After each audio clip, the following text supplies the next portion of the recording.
Ano ang ascorbic acid? Ang ascorbic acid o vitamin C ay isang uri ng water-soluble vitamin na natural na taglay ng mga prutas at gulay tulad ng bell pepper at broccoli.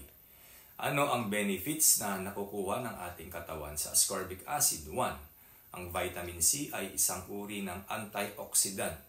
Bilang antioxidant ay pinoprotektahan po nito ang ating mga cells mula sa damage na dulot ng free radicals. Ang free radicals ay mga molecules na merong hindi magandang epekto sa ating katawan.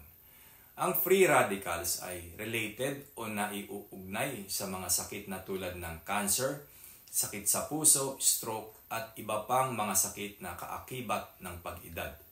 2. Tumutulong ang ascorbic acid sa ating katawan sa pagbuo ng collagen. Ang collagen ay importanteng protina na matatagpuan sa ating balat, cartilage, tendons, ligaments, at blood vessels o ugat. 3. Nagpapabilis din ang vitamin C sa paggaling ng ating sugat.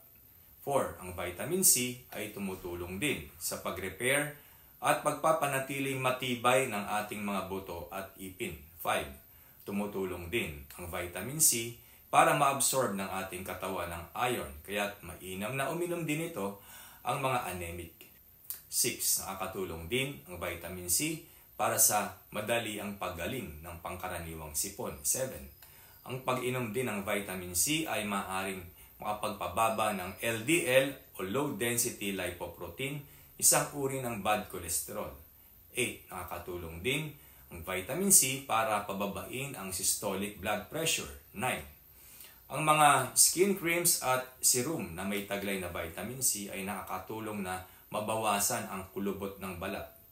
Ano ang mga sintomas ng kulang ang vitamin C o ascorbic acid deficiency o scurvy kung tawagin? 1. Pamamaga ng gilagid. 2. Internal bleeding. 3. Matagal gumaling na sugat. 4. Sa mga bata, impaired growth o nababansot. 5. Fatigue o laging pagod. 6. Depression. Ano ang dose o ilang milligrams ng vitamin C ba ang kailangan kada araw? 75 mg sa mga kababaihan at 90 mg sa mga kalalakihan. Kapag buntis, mas mataas po ang requirement, 120 mg kada araw.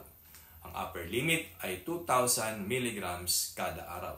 Kaya't sapat na po ang karaniwang 500 mg to 1,000 mg na vitamin C na ating iniinom kada araw.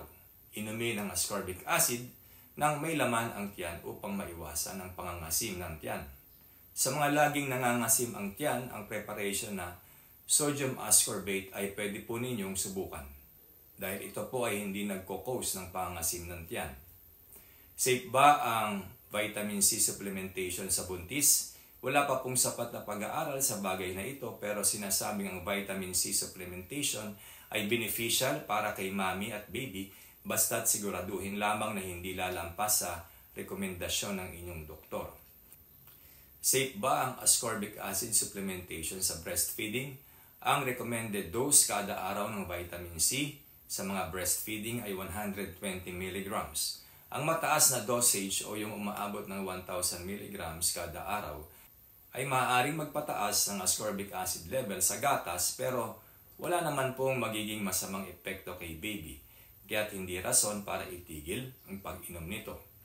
Vitamin C supplementation sa mga menopausal. Kapag menopause na po ay unti-unting nababawasan ng collagen. Ang collagen ang protina na nagme-maintain ng elasticity ng ating balat. Kaya't kapag mas maraming collagen, mas nagmumukhang bata. Ang ascorbic acid ay tumutulong sa pagbuo ng collagen sa ating katawan, kaya't recommended na uminom nito ang mga menopausal. Tumutulong ang vitamin C para magmukha tayong bata sa ating edad.